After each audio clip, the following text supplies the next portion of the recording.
বন্ধুরা, আগের ভিডিওতে তোমাদের কিভাবে খিচুড়ি করি, আমি কি কি দিই তোমাদের সাথে শেয়ার করেছিলাম।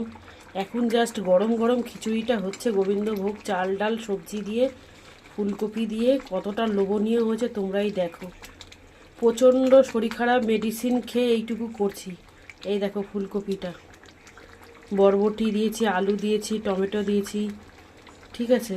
এই দেখো খিচুড়ির থিকনেসটা, কালারটা দেখো, ঘি দিয়েছি, গরম মশলা দিয়েছি।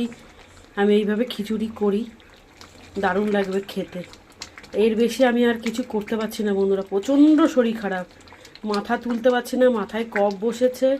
এই দুর্গা পুজোর সময় একটু ঠাকুর দেখতে গেছিলাম, এই ঠান্ডা গরম লেগে এই হয়েছে, গরম জল করে স্নান করলাম, নাহলে আরও সর্দি বসে যাবে। কি কাশি, ঘুমোতে পারছি না জানো বন্ধুরা। কেমন হয়েছে খিচুড়িটা বলবে। আর একটু পাঁপড় ভেজে নেবো, আমসত্ত্ব, খেজুর, টমেটো চাটনি করব। এটা খিচুড়িটা হয়ে যাক, তারপরে তোমাদের সাথে খিচুড়িটা শেয়ার করলাম। কমেন্ট করে জানাবে। খিচুড়ি খেতে আমার বন্ধুরা আমি জানি খুব ভালোবাসো, তাই না বন্ধুরা? আর এরম একটু মানে পাতলা পাতলা খিচুড়ি তো ভীষণ ভালো লাগে। দেখো কালারটা কত সুন্দর হয়েছে, একদম গলবেও না, এদিকে দেখো টেস্টটাও হবে, দারুণ হয়েছে। ঠিক আছে, রাখি বন্ধুরা, কমেন্ট করে জানাবে। আর লক্ষ্মী পুজোর প্রসাদ পাঠিয়ে দিও আমাকে।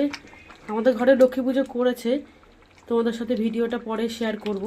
ঠিক আছে, রাখি, টাটা, লাভ ইউ অল। একটু পাশে থেকো, আর আমার রান্নাগুলো যদি তোমাদের ভালো লেগে থাকে বন্ধুরা, আমাকে সাবস্ক্রাইব করে আমার পাশে থেকো।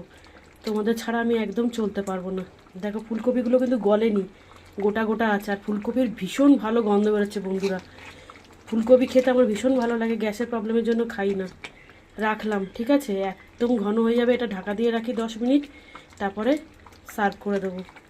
লাভ ইউ অল।